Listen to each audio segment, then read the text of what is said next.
Hello. Today I'm going to share a really great book with a great message. It's titled The Cool Bean. It is written by Jory John, illustrated by Pete Oswald, and it's the third book in a trilogy. A trilogy is a set of 3 books. The very first book in this trilogy was called The Bad Seed. The second book was The Good Egg, and I loved both of those books so much I just had to have The Cool Bean.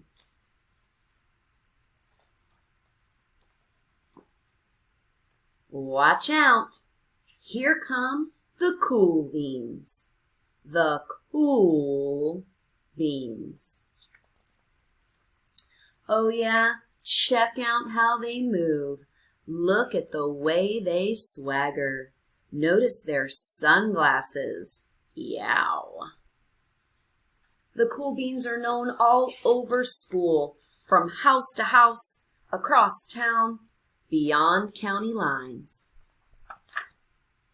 In the olden days, last year, we were all one big pod of beans. We were a mixed bag, but somehow it worked. Yep, those were the good old days. And then we stopped seeing each other as much. That's just how it is sometimes. You spend less time together, even though you're not totally sure why.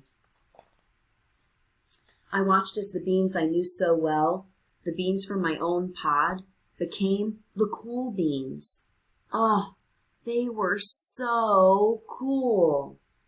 One of them could play the guitar, cool. One of them could draw the best superheroes, cool. One of them could jump higher than any bean I'd ever known. Cool. Me? Well, I mostly stayed the same. Sure, I made some small changes. I wore sunglasses. Too big. I slicked my hair back. Too slick. I strutted around. Ow! I swaggered. Oof. I was still picked last for everything. My clothes never seemed to fit. I snorted when I laughed. Honk. I walked into stuff. Whump. I was an uncool bean for sure. I started thinking of myself as just a common bean with no special skills. I couldn't compete, so I didn't even try. I'd never be a cool bean.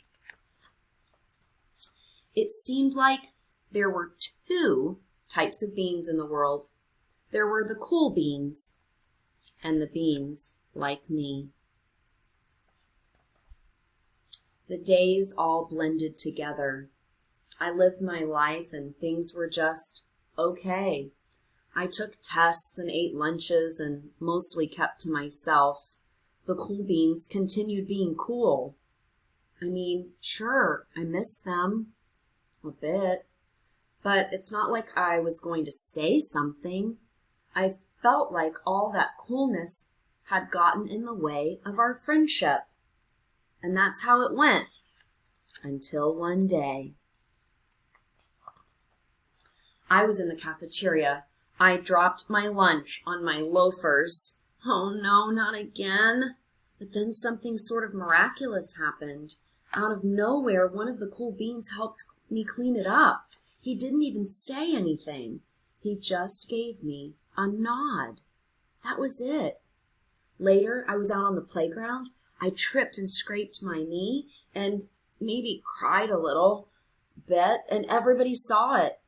Another one of the cool beans came to my side, and without a word, he dusted me off. That afternoon, I was sitting in class. I wasn't really paying attention. I didn't notice, but our teacher had called on me. Everybody stared. I sat there in silence. Nobody said anything. And then, everybody just laughed at me. That was it. After today, I was officially a has-been. But then one of the cool beans stood up and came over to me. Everybody watched. She leaned in close and whispered, "Hey, the teacher asked you to read from page 32. Then she gave me a wink and went back to her seat. It was a small gesture, sure, but it was also everything. I walked home with a goofy smile on my face. I smiled all the way through dinner. That day made all the difference. It was a day that could have been really bad if not for the kindness of a few cool beans. It gave me a shred of confidence. That shred of confidence has continued to grow. Somebody had my back, or a few somebodies. After that, I started hanging out with the cool beans again. How have you been? Get it? How have you been? Not all the time, but sometimes. At lunch, after school, even on the weekends. Throughout all of this, I realized that it's not about how you look or any of that other silly stuff. It's about a wink or a nod or a smile that at just the right moment. It's about dusting somebody off, helping them up again, and pointing them in the right direction. You need a hand? Yes, please. Now that's cool. The end. If you enjoyed the cool bean, remember to check out the bad egg. The bad seed and the good egg.